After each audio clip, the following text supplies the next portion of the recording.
तानाशाही नहीं चलेगा शीर्षक আমার এই ধারাবাহিক ভিডিওর আজ অষ্টম পর্ব। অষ্টম পর্বে আপনাদের সকলকেই আমি যথারীতি স্বাগত জানাচ্ছি। গতকাল আমি আপনাদের বলেছিলাম যে ইন্দিরা গান্ধীর সঙ্গে সুপ্রিম কোর্টের ঠোকাঠুকি একটা চূড়ান্ত অস্বস্তিকর জায়গায় পৌঁছে গিয়েছিল, যখন সুপ্রিম কোর্ট একে একে প্রথমে গোলকনাথ মামলা, তারপরে রাজন্য ভাতা মামলা, তারপরে ব্যাংক জাতীয়করণের মামলা, প্রত্যেকটা মামলায় সরকারের বিরুদ্ধে রায় দিল। তারপরে 1971-এ 2/3 সংখ্যাগরিষ্ঠতা নিয়ে ইন্দিরা গান্ধী ফিরে এলেন। ফিরে এসে তিনি বদলা নেওয়া শুরু করলেন। তিনি তো ডাইরেক্টলি বদলা নেবেন না, এবং তার ভক্ত স্তাবককুলের কোনো অভাব ছিল না। সুতরাং তাদেরকে দিয়ে একদিকে they started sniping at supreme court জাজেস ইনসাইড দ্য পার্লামেন্ট, আর অন্যদিকে সুপ্রিম কোর্টের পরামর্শের কোনো তোয়াক্কা না করে অপছন্দের বিচারপতিদের এক হাইকোর্ট থেকে আরেক হাইকোর্টে কংগ্রেস সরকার যা ইচ্ছা তাই মনে করে বদলি করা শুরু করে দিল। তখন আইন সংক্রান্ত বিষয়ে সিদ্ধান্ত নিতেন প্রধানত 3 জন, যারা সকলেই কিন্তু এ ব্যাপারে দিকপাল ছিলেন। এই 3 জন হচ্ছেন HR গোখেল, যার কথা আগেও বলেছি। ইনি নিজেও বম্বে হাইকোর্টের প্রাক্তন বিচারপতি, বিশিষ্ট আইনজ্ঞ। দ্বিতীয় জন ইস্পাত মন্ত্রী মোহন কুমার মঙ্গলম, যার পুত্র রঙ্গরাজন কুমার মঙ্গলম দীর্ঘদিন কংগ্রেসে থাকার পরে বিজেপিতে গেলেন এবং অকালে তার মৃত্যু হলো। এবং তৃতীয় ব্যক্তিটি আওয়ার ওন মানুদা, অর্থাৎ তখন কেন্দ্রীয় শিক্ষামন্ত্রী সিদ্ধার্থ শঙ্কর রায়।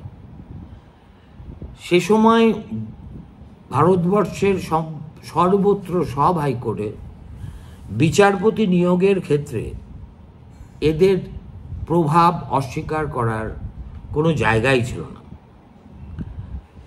আর তারা যত এই কাজটা করে যাচ্ছিলেন, তত সুপ্রিম কোর্টের অসন্তোষ বাড়তে বাড়তে বাড়তে বাড়তে একেবারে চূড়ান্ত সীমায় এসে পৌঁছলো এক সময়।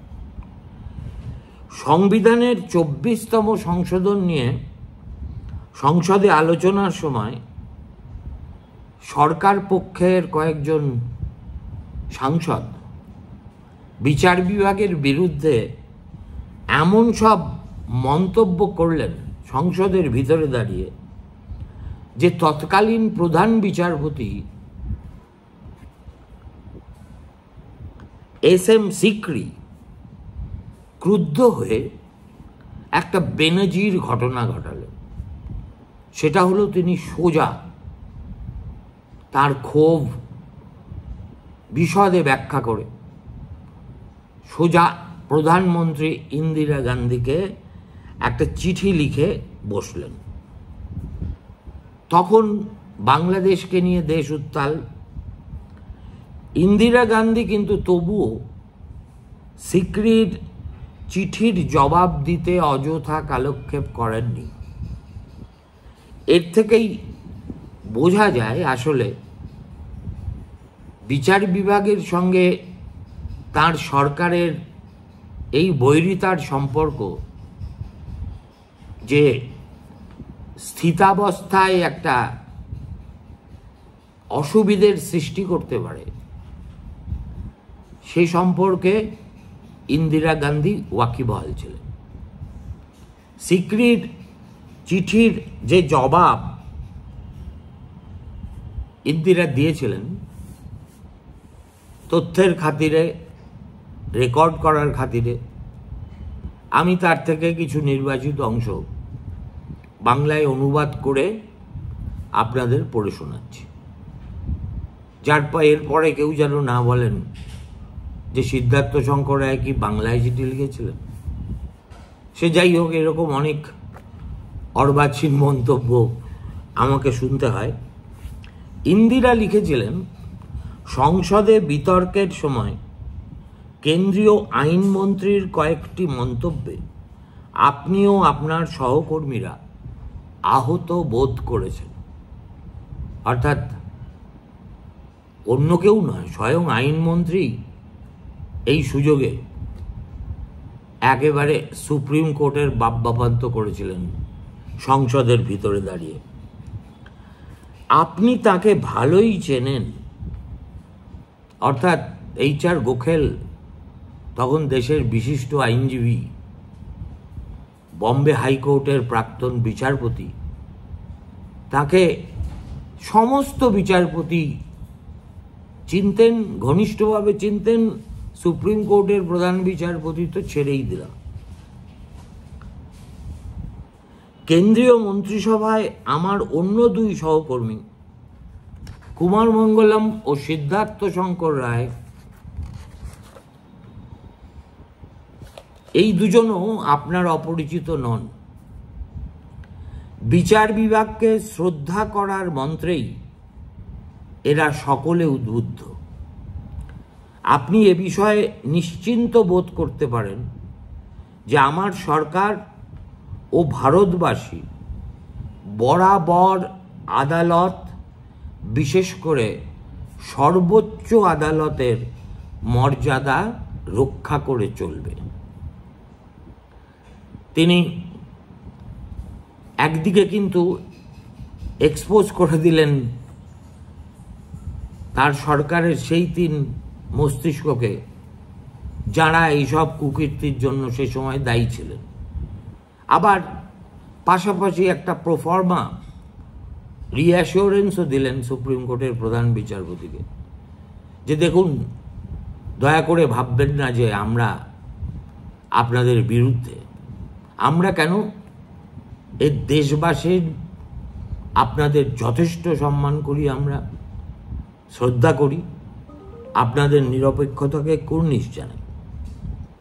তারপরে তিনি লিখছেন, আমাদের দেশ এই মুহূর্তে অত্যন্ত গুরুত্বপূর্ণ সামাজিক, রাজনৈতিক ও অর্থনৈতিক বিবর্তনের মধ্যে দিয়ে চলেছে। ইউরোপ ও আমেরিকায় এই ধরনের বিবর্তন ঘটেছে হিংসা, অভ্যুত্থান অথবা বিপ্লবের মধ্যে দিয়ে। এদেশে আমরা একই কাজ করতে চাইছি, একমাত্র যুক্তিতর্কের মাধ্যমে।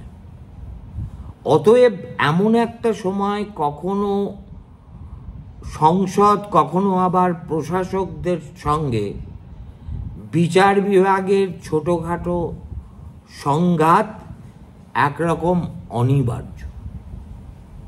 অর্থাৎ তার এই যে বিবিধ জনমুখী সিদ্ধান্ত, ইন্দিরা গান্ধী ঠাড়ে ঠোড়ে সিকরিকে বলছেন যে এটা একটা বিপ্লবের সমতুল। অর্থাৎ তিনি যা করছেন that will usher in transformative changes for India, its society, politics, economics, everything. এই দাবির মধ্যে এক ধরনের প্রচ্ছন্ন আস্ফালন আছে। তবে প্রধানমন্ত্রী যদি আস্ফালন না করেন, বিশেষ করে 2/3 গরিষ্ঠতা নিয়ে জিততে আসা প্রধানমন্ত্রী, তাহলে অন্য কেই বা করবেন। তিনি জিনিসটাকে প্লেস করলেন যে যেহেতু এখন একটা ট্রান্সফরমেশনাল চেঞ্জের মধ্যে দিয়ে ভারতবর্ষ চলেছে, অতএব ছোটোখাটো বিষয়ে বিচার বিভাগের সঙ্গে কখনো পার্লামেন্টের, কখনো এক্সিকিউটিভের এই ঠোকাঠুকি একেবারে অনিবার্য। যে কোনো সচল ও বিবর্তনশীল সমাজে এটা অবশ্যম্ভাবী। সমতুল সংঘাতের মুহূর্তে ব্রিটেন কিংবা আমেরিকায় ঠিক কি ঘটেছিল আমি আর সে প্রসঙ্গের অবতারণা করছি না। যেটা বলতে চাইছি তা হলো, এই ধরনের সংঘাত সত্ত্বেও প্রতিষ্ঠানগুলির ভিত্তি মজবুত হয়েছে, তাদের শিকড়ও ছড়িয়ে পড়েছে মাটির তলায় অনেক দূর পর্যন্ত।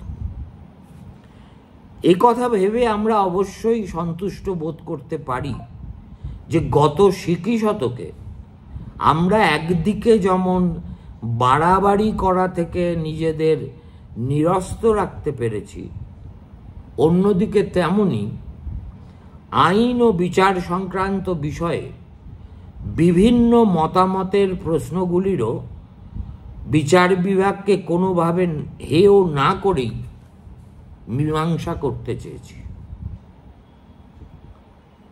তারপরেই কুইন্টেসেনশিয়াল ইন্দিরা গান্ধী, তিনি লিখছেন, এই প্রসঙ্গে আমার বেনথামের কথা মনে পড়ে গেল। তিনি বলেছিলেন, একবার রায় দেওয়ার পরে তিনি সমালোচনার পাত্র হয়ে পড়েন। সংবিধানের কয়েকটি ধারাকে নিজের মতো করে বিশ্লেষণ করে আমরা সংশোধন করার উদ্যোগ নিয়েছি, আপনি জানেন। অবধারিতভাবে উপর্যুপুরি সংবিধান সংক্রান্ত বিতর্কে আদালতের রায় নিয়ে কাটাছেঁড়া হয়েছে। বিচার বিভাগ সম্পর্কে সংসদ ও সরকার কতটা সশ্রদ্ধ, এই বিতর্ক তারই নজির। আমি আশা করব সংসদের বিতর্ক, আলোচনা কিংবা যুক্তিতর্ককে আপনারা বৃহত্তর প্রেক্ষাপটে বিচার করবেন এবং এ নিয়ে ভ্রান্ত সিদ্ধান্তে উপনীত হবেন না।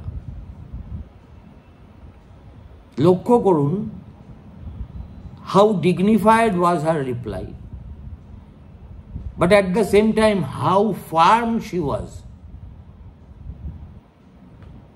about the correctness and justifiability of her actions through legislations which attempted some major alterations in our constitution. তারপরে বলছেন, আমার যতদূর মনে আছে বিতর্কে যে মন্ত্রী অংশগ্রহণ করেছিলেন তিনি সত্যিই নতুন কিছু বলেননি।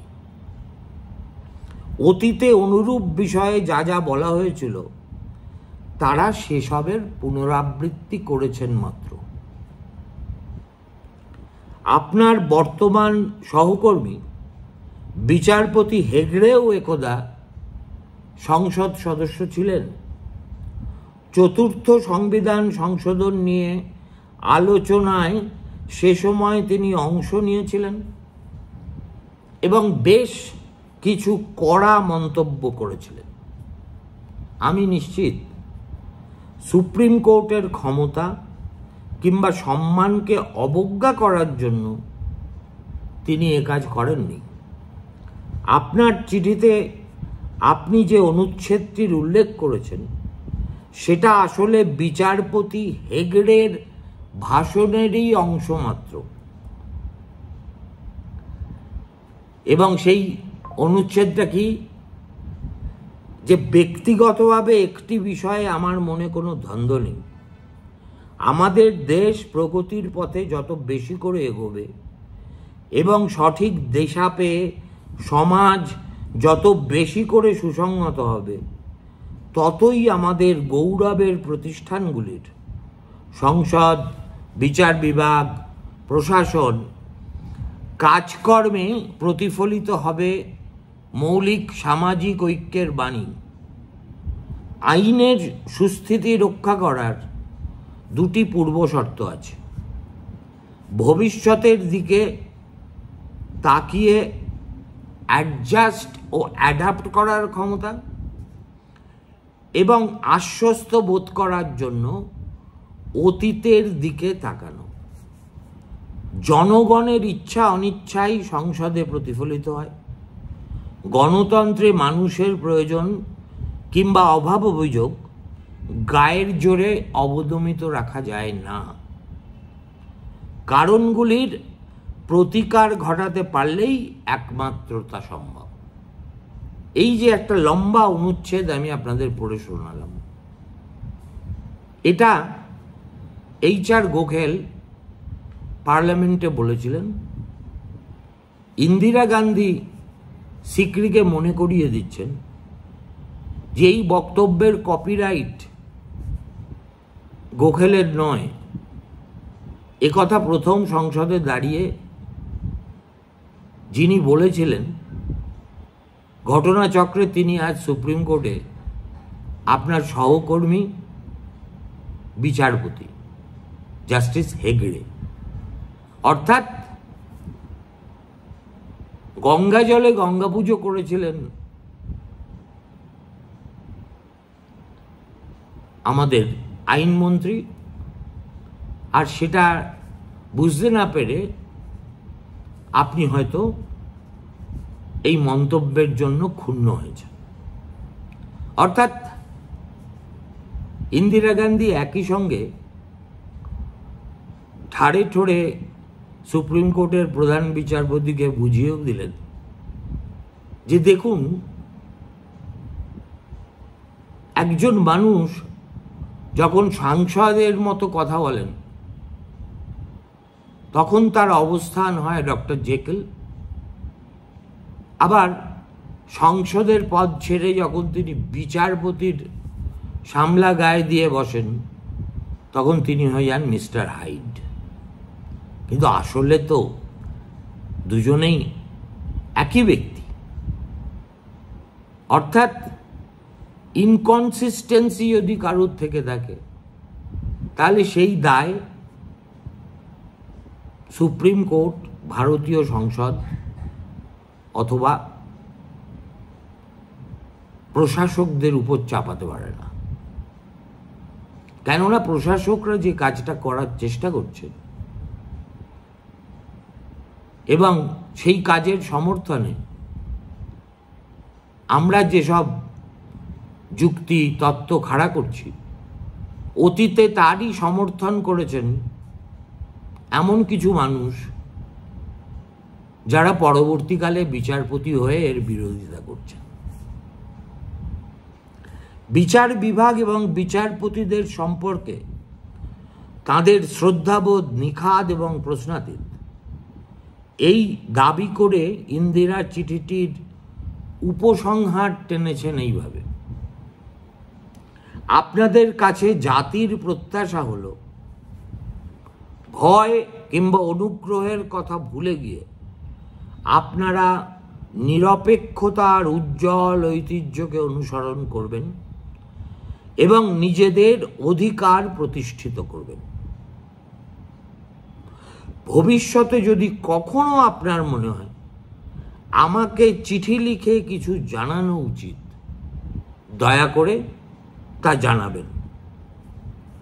অর্থাৎ ফার্স্ট, তিনি যে বিচার বিভাগের প্রতি কতটা সশ্রদ্ধ সেটা বোঝাতে ওই বাংলাদেশ যুদ্ধের বাজারেও ইন্দিরা কিন্তু সিক্রির চিঠির জবাব দিতে কালক্ষেপ করেনি। আর চিঠির বয়ান যেটা আমি আপনাদের পড়ে শোনালাম, এই বয়ান পড়ে প্রধানমন্ত্রী সম্পর্কে ক্ষুব্ধ হয়ে থাকার কোনো কারণ থাকতে পারে বলেও মনে হয় না। আর তৃতীয়ত, ইন্দিরা গান্ধী জানতেন যে এই সংঘাতের ইতি আজকেই হচ্ছে না, এই সংঘাত হয়তো আগামী দিনে আরো বড় আকার নেবে। সেই জন্য তিনি আলাপ আলোচনার রাস্তাটাও ভবিষ্যতের জন্য খোলা রাখলেন। বললেন, ভবিষ্যতে যদি আপনাদের কখনো কোনো প্রয়োজন হয় বা কোনো ব্যাপারে কোনো প্রশ্ন থাকে আমাদের কাছে, দয়া করে অকপটে আমাকে সে কথা জানাবেন। এই যে এস এম সিকরি ভদ্রলোক, ইনি ছিলেন লাহোরের বাসিন্দা। সুপ্রিম কোর্টের প্রধান বিচারপতি হয়েছিলেন মাত্র 2 বছরের জন্য। এমন একটা সময় যখন সরকারের সঙ্গে সুপ্রিম কোর্টের বিবাদ তুঙ্গে এবং অযাচিত রাজনৈতিক হস্তক্ষেপের কালো ছায়া দীর্ঘায়িত হচ্ছে বিচার বিভাগের ওপর। সেই চাপ প্রতিহত করে দেশের সর্বোচ্চ আদালতের মর্যাদা ওই অতি অল্প সময়ের জন্য হলেও সিকরি অক্ষুণ্ণ রাখতে পেরেছিলেন। সেটাই ছিল তাঁর অন্যতম কীর্তি। আগামীকাল কেশবানন্দ ভারতী মামলা, যেটা আজকেও কথায় কথায় বিচারপতিরা যা রেফারেন্স দেন, এবং ওই মামলার রায়ের পরেই সংবিধানের মূল কাঠামো বলতে কি বোঝায় এবং কেন তা কোনোদিন পরিবর্তন করা উচিত নয়, সে সম্পর্কে সুপ্রিম কোর্টের যে ব্যাখ্যা, সেটা প্রথম জনসমক্ষে এসেছিল। আমাকে সেই জন্যে একটু লিবার্টি নিয়ে বিস্তারিত কেশবানন্দ ভারতী মামলার কাহিনী আপনাদের আমি শোনাতে চাই, যাতে প্রেক্ষাপটটা পরতে পরতে আপনাদের কাছে আরও একটু পরিষ্কার হয়ে যায়। ভালো থাকবেন, নমস্কার।